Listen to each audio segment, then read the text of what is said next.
Okay, so Father Miller here. Welcome back to the Nerd Father. It appears that I'm the only one going to be joining tonight, so we'll see how long the stream goes. But as if you saw my Top Gun review the other day, I'm heading off to retreat tomorrow. One of the things the church requires a priest to do every year is to make a annual retreat, basically a few days of prayer and silence. So in my diocese, we do have a retreat house that we are required to use, and we're given 3 options of which we can choose from. So tomorrow begins my retreat, which is from Monday till Thursday. Since there's 3 priests in the parish that I'm living in right now, the pastor signed up for the second retreat, and the other one is signed up for the third, so I'm on the first, which it's okay. But I'm looking forward to it. There's about 50 of us that are going to be on this retreat, and it's really a good time of fellowship, silence, just a good time to get away and pray. And the reason we do this is because, as our Lord says, to come away to a deserted place and rest a while. So that is tomorrow. So I'm just keeping an eye on.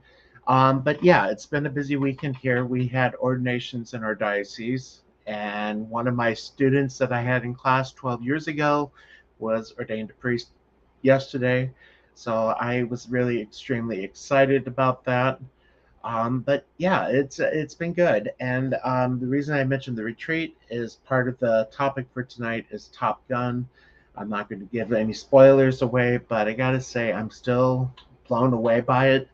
I saw that it made about 155 million in the box office this weekend. And to be honest, I had to see it on Thursday because Friday I really couldn't do it. And then Saturday was ordination. Then I had a wedding. Today was first mass and Sunday masses. And then tomorrow I'm on retreat till Thursday. So probably the only time I could have saw it would have been on Friday.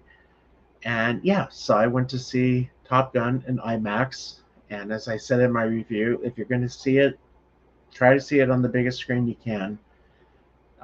They said part of the reason that Cruise waited to make this movie is because he wanted to wait till the technology was there. And again, if you've seen the trailer, you just know how awesome the scenes are going to be.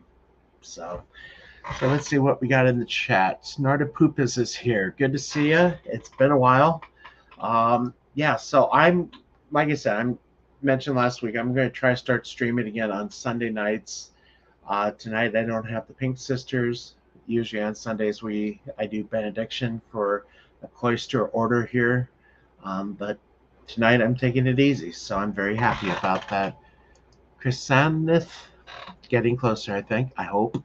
So, new name in the chat, Bifer the Hobbit. Bifer the Hobbit. Hope I got that. Welcome. So, oh, my life is moving so fast. I'm going Mach 10. Yeah. Without any spoilers, that's one of the things that happens in the beginning is testing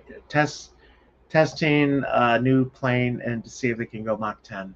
So, yes, Snortopoopas. I am now Harry.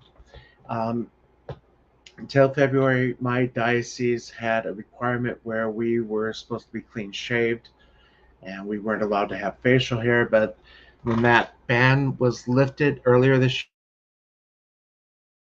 year, I started growing this. And I had to convince somebody that this wasn't a knee-jerk reaction because before I entered the seminary back in 2002, I actually had a goatee. So the only thing is I wish this was a little bit darker here compared to up there, but that's okay. Paulo Minion. Good to see you. Hope Truck Dog is doing good. Bosco is still adjusting to the new parish. She is also on the diet like her master.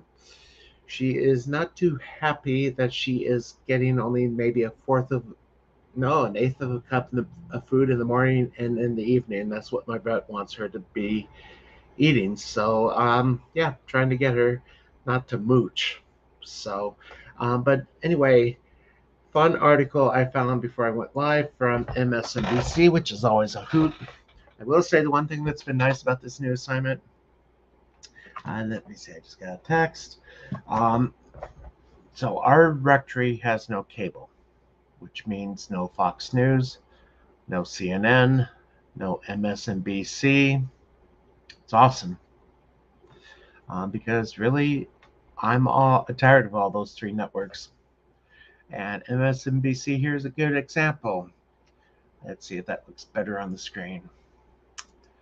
Top Gun Maverick is a Hollywood war propaganda movie without a war.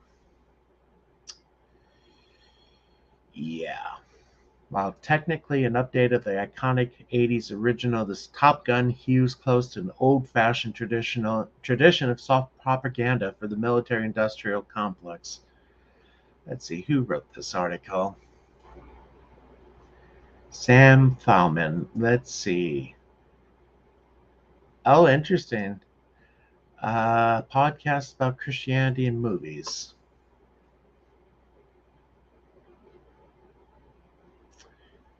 Anyway, so let's see. I'll be honest, okay, so yeah, it's really not much of a spoiler because it's already been in the trailer. They're training to attack a nuclear plant, but they don't say what country it's in. To be honest, I thought it was Iran, what they said. That's fine. But the hero, of course, is Tom Cruise or possibly the defense contractor Lockheed Martin. Top Gun hews close to an old-fashioned tradition of soft propaganda for the military-industrial complex dating back to World War II. And while Tom Cruise may think he's immortal, that particular Hollywood institution feels increasingly dated. Wow. So, an article says back in '86, the U.S. Navy was allowed to set up recruiting stations outside of the original Top Gun movie. And it did boost recruitment. And, I heard that was part of the reason for it, this too. And honestly, don't really care. To say that Hollywood and the U.S. military have a cozy relationship is an understatement. They're making it sound like this is Starship Troopers. Anyway. Talking about John Ford, who was a documentary or a filmmaker, how in 1942 he shot the Battle of Midway. During the battle itself, was wounded, but he ended up finishing the documentary and won a Purple Heart and a special citation. Then you got Frank Capra, shot instructional films for the Army between classics like Mr. Smith Goes to Washington and It's a Wonderful Life. Then it talks about Donald gets drafted and Drafty Daffy, and to be honest, I like both of them. And then Superman started an appallingly racist theatrical short called The Japateurs. The Daffy Duck one is fun because it's the Führer's space. It's to the Spike Jones tune from the 40s, I think, during that. Yeah. So movies like Top Gun is an excellent way to show off the military's widely expensive toys. Aside from Cruise, the main draw to Maverick is with the first Top Gun is the cool-looking supersonic airplanes, and yeah, you know what? It is. Each of which costs more than a fourth of the new movie's reported 170 million budget. So, as it says in both films, the government's planes were flown by Navy pilots, paid by the film's production. Yeah. This part I did not know. When director Scott was told it would cost $25,000 to steer an aircraft carrier into the light so he could get the shot he needed for the first film, he famously wrote a check on the spot. Yeah. Anyway, this is, oh, look at that. It's catnip. Catnip for airplane nerds eager for hints of what Lockheed Martin's long-rumored but as yet unreleased stealth jet might look like. And I think I do remember this. The mock-up of the airplane was so realistic that Chinese satellites realigned to get a better look at it. Anyway.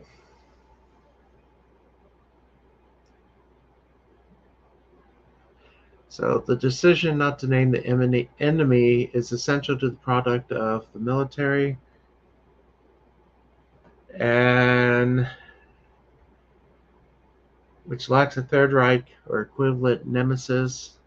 We're told this country has fifth-generation fighter jets and that our heroes will be hopelessly outclassed if they don't launch a sneak attack. Anyway.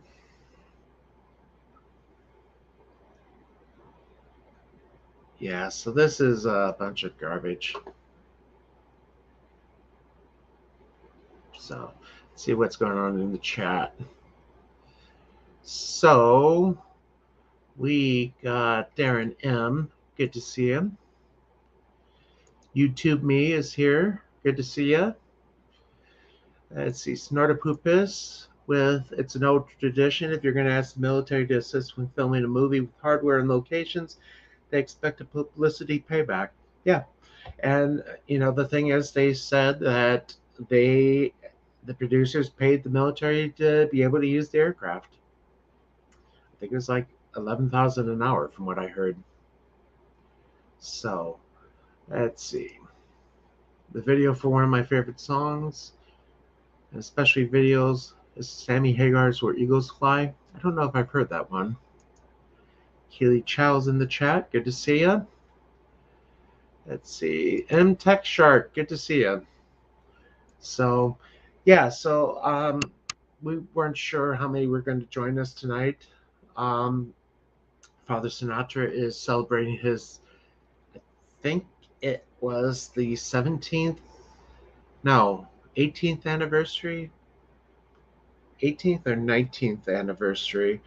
I just celebrated my 14th anniversary of ordination on Tuesday. But it's about this time of the year that the ordinations of new priests happen. So, and it was exciting. We had a few in our diocese this year, and we'll have 2 next year. So 2 of our newly ordained deacons will become priests next year, and then they'll take over for other priests. So Let's see. Chris P is in the chat. Good to see ya. Let's see. For what's it? For what it's worth, my wife Jeeps 41 is listening in also. Very good. So yeah, I really don't know. It's been a while since I've done a solo live stream. Um, just kind of get this going. A little bit of other news in the Catholic world. Pope Francis appointed. I'm trying to find the article here. Pope Francis appointed 21 new cardinals today. And of that, one of them was the Bishop of San Diego. Let's see, hold on. Got to bring up the article. I had it up earlier, and let's see. Okay, so this is from the Vatican News site.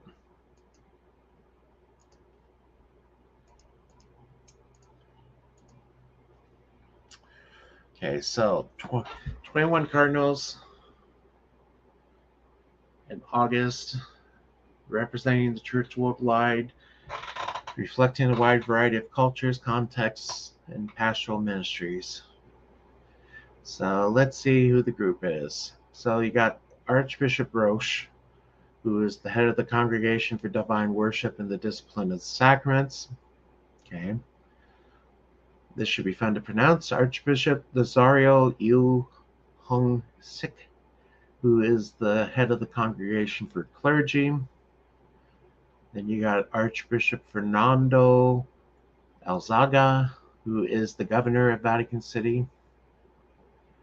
Let's see, Archbishop John Marie Mark Aveline, who is the Archbishop of Marseille in France.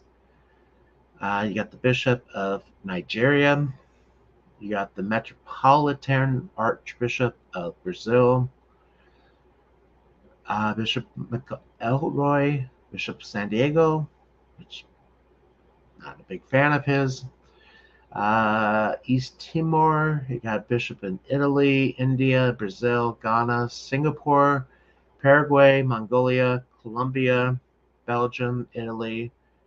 And then you got two who aren't bishops. You got a Jesuit, and you got Monsignor Fortunato Frezza, the canon of St. Peter's Basilica. So I think that's kind of like the rector of the basilica. In other words, the pastor of the basilica. So let's see. Are cardinals still divided into cardinal bishops, cardinal priests, and cardinal deacons? I'll be honest, I don't really know. The way I understand is if you're a cardinal, you're a cardinal, because I'm trying to remember. Avery Dulles was an American theologian who Pope John Paul II made a cardinal towards the end of his life, Dulles's life. And he never, anyway, I don't know. But the thing with cardinals is they have to be, I think it's once they reach 78 or 81, they're not allowed to vote. They still remain a cardinal, but the cardinals can be removed. And Ted McCarrick is a good example of that. The former cardinal of DC, who has now been laicized because he was a jerk, putting it lightly. So anyway, yes, please be sure to like this video and hit the ring bell because I am now over 1,000 subs. Very excited about that. I'm just still trying to work on the watch time because I think I'm at like 2,900 hours of watch time. So once you get into 4,000 hours, you start making some of that sweet YouTube money. In my case, it'll be probably a few pennies. That's fine. But, it's something I could take pride in that I've reached this mark. And I want to thank everybody for doing this, for helping me to get to this point. There is a link in the chat if you want to help contribute to my comic fund. I was going to show, so the day I went to see Top Gun, I ended up deciding to get a look at the original She-Hulk, and I ended up picking up a number 4. Well, that's a number 6. Sorry, number 6 She-Hulk. Paid $2 for that. I paid $2 for a number 7. I paid $1 for a number 10. Now I paid $4 for this reprint, the reprint of the first one, so $3 for the reprint. But Marvel does this every now and then. They'll do a True Believers reprint. It's usually of the first issue of a series or something. But then I also got for $2 a number 3 of She-Hulk. I gotta say, I'm enjoying it. I really am enjoying it. I paid probably $11 for the comics. The other one that was $1 I paid for a day before at the store in town.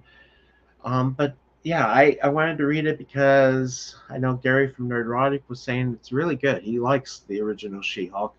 And I kind of was a little hesitant because my only exposure to She-Hulk has been in the modern Marvel, which I absolutely hate. My first exposure to She-Hulk would have been during Civil War II. That's when I first was introduced also to Carol Danvers, Captain Marvel. Absolutely hated it. But that's about the time I really started getting into collecting, because one of my friends, Father Shane Thorpe from the Archdiocese of Oklahoma City, was a big comic nut, and he was a few years ahead of me. But sadly, he passed away about I don't have the card here, but about 5-7 years ago. So that is about the time I really started taking off on the comics and everything. So, but yeah, I'm enjoying it. And I'm going to go picking for comics when I go down to Dallas in 2 weeks, I think it is. Let's see. So I am heading down 2 weeks from Tuesday. 14th, I'm going down to Dallas. I am actually going to meet up with Ian, the Mega Geek, who joins me from London. He's flying out for this. So I'm looking forward to meeting him in person. Yes. Yes, Darren, you heard Bosco. Bosco is right down here. She's staring at me right now. She is hungry. She does not like her new diet. So, let's see. YouTube Me says, everyone who's read Is This Tomorrow? I've not heard of it. The communist appropriation of norms. Oh, there it is. Sorry, it was the message before. So, I think a fast track to getting funding is buying, if you need to, the rights Is This Tomorrow, then editing with a faith focus of how everything commies do is bad. So, after I hated it, did I immediately forgive it? I'm really indifferent on it anymore. Right now, the only comics I'm buying from DC is The Nice House on the Lake. That's kind of it's one of their Black Label comics, so it's kind of like an adult-oriented, without the bad terms that go with adult entertainment. It's not like that. It's basically an R-rated comic, mostly for language, but I'm enjoying it. It's kind of a horror end of the world type of novel.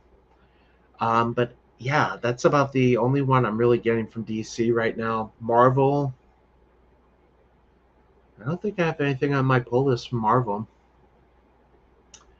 Almost everything I'm getting is coming from Image, or there's one called Aftershock, which is, the publisher is Aftershock. It's they're making a comic called Naughty List, which is kind of a retelling of the story of Saint Nicholas, but in this case, Nicholas is not a saint. He's married, father, husband, has a wife and a kid, but somehow he becomes immortal and outlives his wife and kid. And he begins to start giving gifts away and kind of becomes what is now known as the modern Santa Claus. So, I mean, it's really demented, but that's kind of my type of humor anyway. So, but yeah, so I'm going down to Dallas. I'm going to hit some antique malls. I'm going to hit, I got like 4 or 5 comic shops I'm going to get. I've had some tips already from the last 2 weeks, so I'm going to be applying that towards that. The sad thing is, it's going to be cheaper to drive than to fly, because I was looking to go to Philly this summer where I went to the seminary. My classmate, who's been on here, has an uncle with a beach house. Round trip ticket was going to be 800, I think. Normally, I pay 400. Last year, I think, was the first time I paid 500 to go back east. That's too much. I can't afford that. Like to go, but to even just to get to Philly would be 800, and then that doesn't count all the meals and other things that you do when you're in the big city. So, but with that, I think I'm going to start wrapping up. Half hour, not too bad. Like I said, it's a Sunday night. I'm kind of a little worn out from ordination.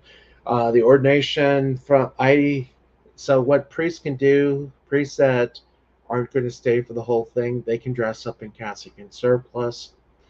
Basically, that's the thing that the altar boys used to wear, but priests wear cassocks and then the white little surplice. And I stayed to watch my student be ordained. I think I might have mentioned at the beginning, I know it's on Twitter, that a student that I taught 12 years ago when he was a sophomore in high school was just ordained a priest yesterday. So now he's one of my brothers in the priesthood. I'm very excited about that. Let's see. Have I ever watched Breaking in the Habit? No, but I've seen upon Friar Review, which is 2 Franciscan friars doing video reviews. And actually, it's pretty good. I got to thank Ian, the Mega Geek, for turning me on to that one. Let's see. YouTube Me says I have about 5,000 comics sitting at my friend's house. I will let him sell them to you. Depends what they are. Mostly right now, oh, okay, so it is Friar Review as both. Yeah. So yeah, I have seen that. Right now, my main comic interest is in Superman from the 60s and 70s. And he says it's mostly Daredevil. Yeah, I just never was able to get into the Daredevil comic. But there's something campy and fun about the Superman comics from the 60s and 70s. I did collect the entire DC Rebirth series of Superman that came out like 4 or 5 years ago. And honestly, that was kind of a mistake. You ain't getting DC from me. So, yeah, Superman from the 70s and 80s is pretty good. I have probably about 500 of them because I have a whole short box devoted to Superman's pal Jimmy Olsen, which was in the 50s and 60s. Superman's girlfriend Lois Lane, which again is 50s and 60s. Those 2 comics were merged into the Superman family in the early 70s, which was kind of like a mixture. Oh, Man of War. Thank you. Let's see what you wrote. Still learning how to get the connections. Oh, my thing logged out. Hold on. Let's see. But the Superman family is a mixture of Lois Lane, Jimmy Olsen, Supergirl, Superboy, The Private Life of Clark Kent. It's just fun. Let's see. Man of War says here, buy your own funny books, but the first drink is on me. We leave Colorado day after tomorrow and head back through Dallas on the 15th. Looking forward to seeing you. So if you're getting in on the 15th, let me know, because I'm getting in on the 14th. I'm going to stay at a hotel in the north part of Dallas on Wednesday evening, but then I'm going to move to the hotel I'm staying at in the Market Center for Thursday and Friday. I figure either I'm going to Uber over. I know you have Airbnb. I'm going to either Uber over from the hotel or the train station's like a 5-minute walk. So, nice thing about this place in Dallas, I don't think we're going to be paying Vegas prices. So I actually can afford a beer. So let's see. But yeah, going back to Superman. So uh, Superman's family, whole box in that, Lois Lane, Jimmy Olsen. Then I have two boxes which I'm breaking up for the Superman comics from the Silver Golden Age or Bronze Age. So the earliest Superman comic I think I have is about a 151 from July 1962, and I am collecting them up to the lower 380s, which would have been the early 80s itself. After it gets to past 82, 83, the art changes. I think it's Kurt Swan was the artist for the era that I'm collecting. I really love that era. Covers are corny. Covers are dope, I guess. I don't know. So, but with that, I've gone a half hour. I just want to thank everybody for joining me. I'm going to try to do this again next week, next Sunday. I am on retreat tomorrow, so I'm signing off from social media tomorrow afternoon until Thursday. So there will be no live streams during this week. I'll be going live with the rabbi on Friday for our weekly chats. My turn to host. I think it's going to be either 7. No, it's probably going to be about 9 o'clock in the morning Central, because I have the 8 o'clock Mass on Monday and Friday. So when I get back from retreat, I'll have the morning Mass. And then after the morning Mass, I'll stream with the rabbi. Then Friday afternoon, I'll do my Friday night type stream. And then be back next Sunday, hopefully with Father Sinatra. And if Miss Martin is watching, you're free to join next week. So you should enjoy your time with us. Don't stress out on Sundays. Just be with God. You can visit us on whatever free day you have. You know, the nice thing about Sundays, though, is usually the night is free. Once school starts up, I'm going to be very busy doing youth activities, lesson plans, preparing to teach.